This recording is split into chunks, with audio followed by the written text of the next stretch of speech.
ingeniero Fernando Salinas, experto en el tema de generación, producción eléctrica. Ingeniero Salinas, ¿son reales las amenazas que se cierren sobre Ecuador de que eventualmente, en un corto plazo, puedan volver los apagones? Muy buenos días, Gustavo. Muy buenos días a la audiencia que nos escucha por su programa. En efecto, yo creo que hay una preocupación que también es compartida por gran parte de las personas que estamos inmersas dentro del sector eléctrico, a que estos apagones que se dieron en el último episodio de crisis energética del año 2024 se repitan en el año 2025.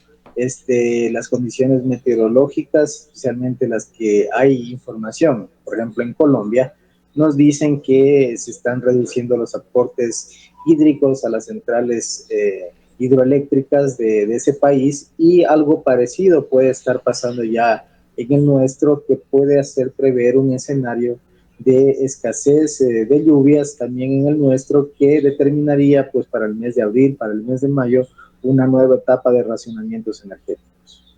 ¿Qué evidencias concretas existen sobre el tema?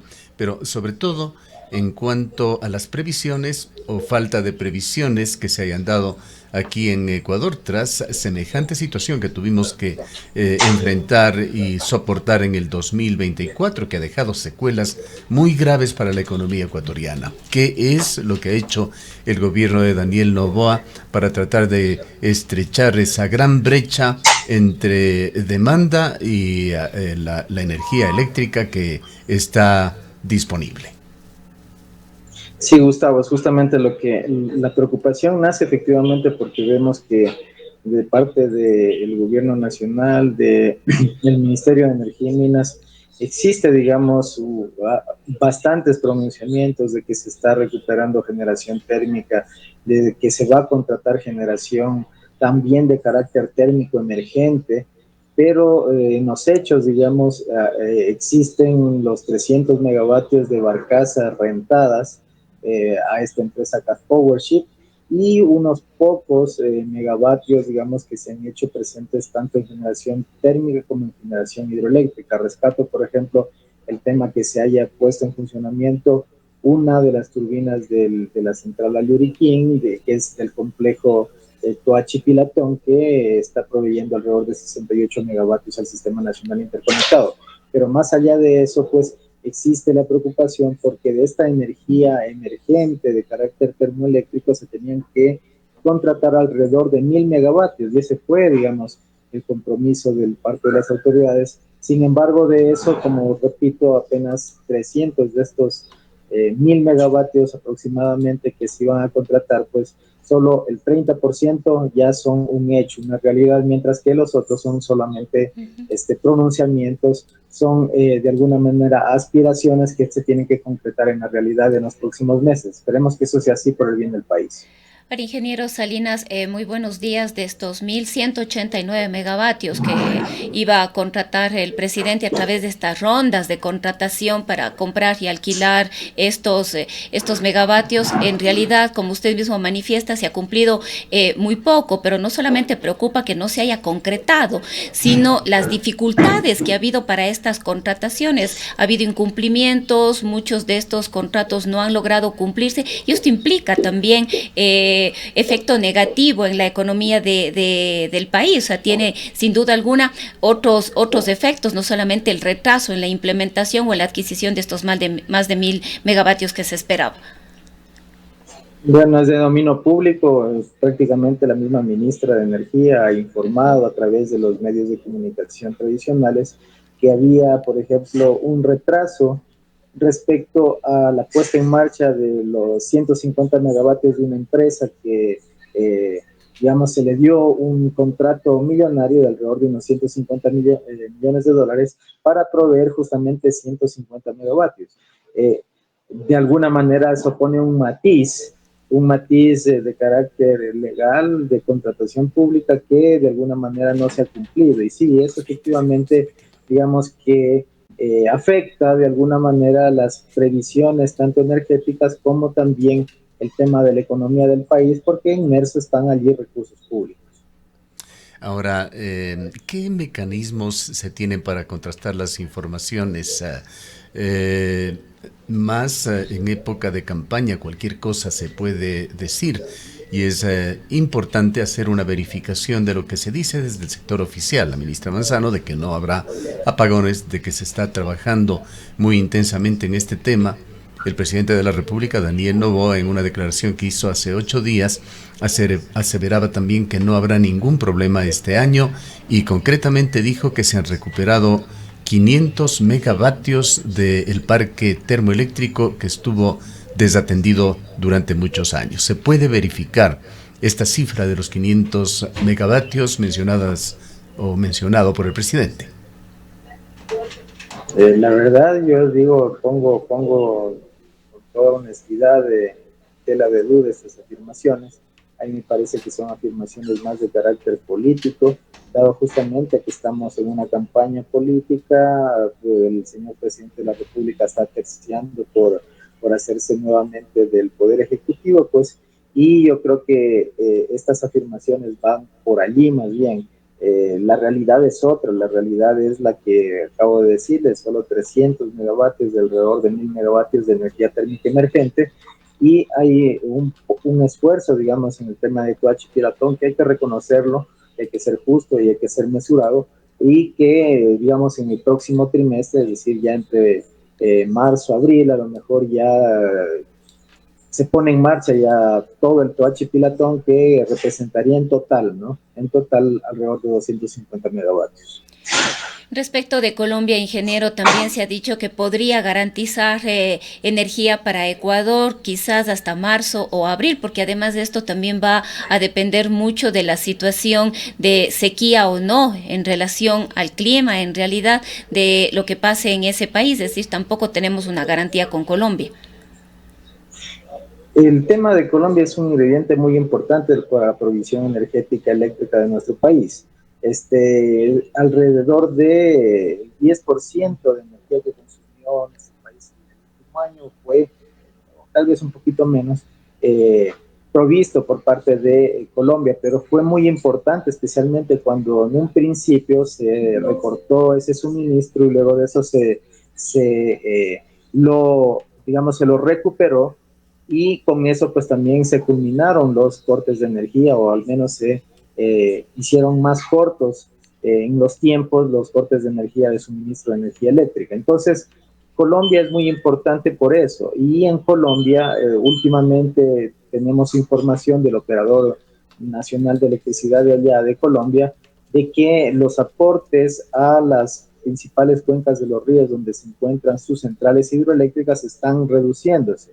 Uno de los factores más importantes para el tema de la exportación en Colombia es que hayan vertimientos o porcentajes de vertimientos en sus centrales, que en un cierto momento llegaron hasta los 20 gigawatts, cuando a través de Enlace Internacional de Energía, ellos nos exportan como potencia, como energía máxima 10 gigawatts, y esos vertimientos actualmente están en cero. Es decir, también se suma esta restricción, si cabe el término, de parte de la interconexión con Colombia, que a futuro se prevé que se podría nuevamente, para que la ciudadanía nos entienda, cortar el suministro desde el hermano país hacia nuestro sistema eléctrico nacional. ¿Hay razones en su criterio, ingeniero Salinas, para que el gobierno se moleste? Concretamente la ministra Manzano, ella tuvo comentarios muy fuertes contra algún actor político que ya mencionamos, pero también sugirió de que esas advertencias que se dieron la semana por el Consejo Consultivo de las Ingenierías y Economía tenía un tinte más bien de carácter político. No sé si usted conoce a quienes hacen este consejo consultivo y quienes hicieron públicas estas voces de advertencia, estos consejos al gobierno para que se tomen previsiones oportunas.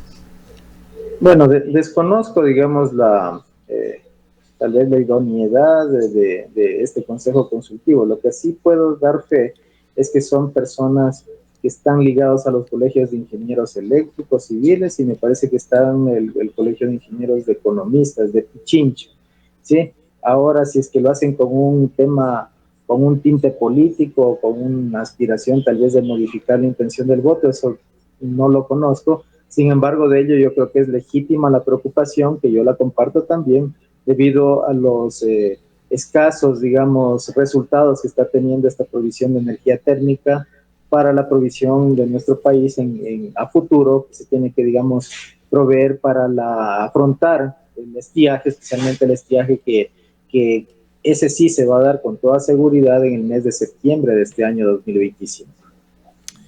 Otra de las cifras que se manejaron la semana pasada, esto por parte de este Consejo Consultivo, es de que existiría en el Ecuador aproximadamente unos 1.200 megavatios recuperables, se entiende, del parque térmico. ¿Esta cifra puede ser corroborada?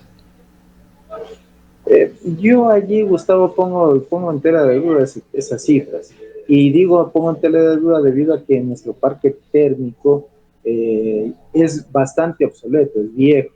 Estamos hablando de centrales que tienen alrededor de 50 años de vida útil, y precisamente por ese factor es que existen altos índices de indisponibilidad, es decir, no están funcionando todo el tiempo debido a que el mantenimiento que se tiene que hacerles a estas unidades de generación térmica es primero muy costoso, y después de eso las piezas que tienen este tipo de equipos ya inclusive ya no se fabrican. Se tienen que o no se tienen en stock por parte de los fabricantes. Entonces es muy complejo hacerle mantenimiento a estas unidades. Yo diría, yo creo que hay la oportunidad más bien para que se compren nuevos equipos, para que se repotencien los que ameriten repotenciar, pues, y que la generación térmica en nuestro país se vaya modernizando, y no pensar ya en estos equipos que prácticamente han cumplido ya su vida útil. También preocupaba un poco el tema del mantenimiento de las centrales hidroeléctricas, en el caso específico de Coca-Codo Sinclair, el aumento de sedimentos que en algunos momentos pone en riesgo su operación. Mire, Coca-Cola Sinclair, para que la ciudadanía nos entienda, es muy importante porque provee 1 de cada 4 kilovatios de energía que se consume en nuestro país. Y Coca-Cola Sinclair tiene en este momento un problema bastante acuciante, que es esta erosión regresiva que existe en el lecho del río Quijo y de sus afluentes, del río Coca y de sus afluentes, y por lo tanto pues tiene comprometida la toma de agua de la central.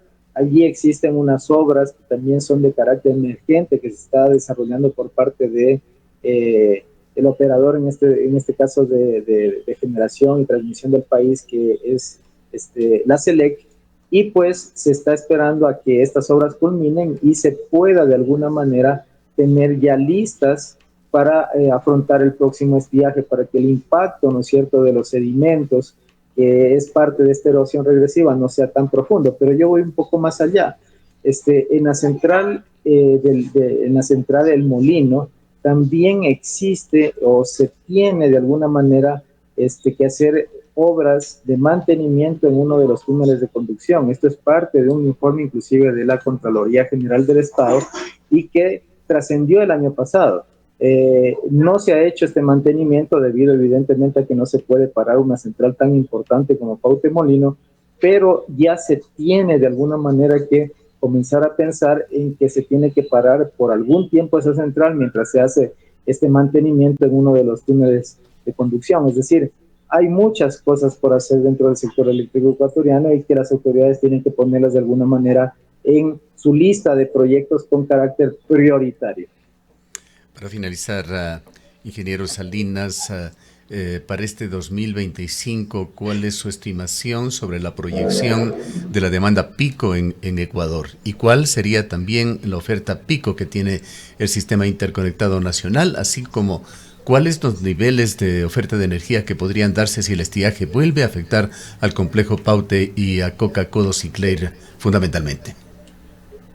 A ver, nuestro país está creciendo, al menos en el año 2023 creció en el 11%, debido a la recesión económica al cual estamos actualmente en nuestro país. Pues esta demanda decreció en este año. No tenemos todavía cifras oficiales, recién estamos en el mes de enero, pero estará en el orden del 4% de energía. Esto es decir, en este año creció en alrededor de 200 megavatios, de demanda, el país, de demanda pico, con lo que la demanda máxima coincidente para este año estará en alrededor de los 5.000 a 5.500 a 5.600 megavatios.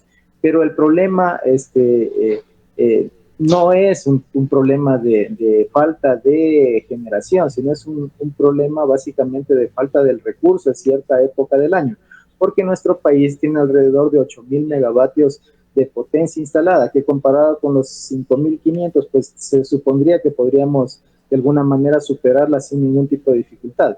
Pero es básicamente por el recurso agua, porque nuestra generación depende mucho de ese recurso, que tenemos este tipo de inconvenientes en la época de estiaje, que va desde el mes de septiembre hasta el mes de marzo entre todos los años, ¿no? Esto prácticamente es un tema cíclico y repetitivo. Bien, queremos agradecerle mucho por las valiosas informaciones y comentarios que nos ha dado, ingeniero Salinas. Agradecido por la oportunidad. Un excelente día a todos. Declaraciones del experto en energía eléctrica, ingeniero Fernando Salinas. Son las 8 horas con 27 minutos. Seguridad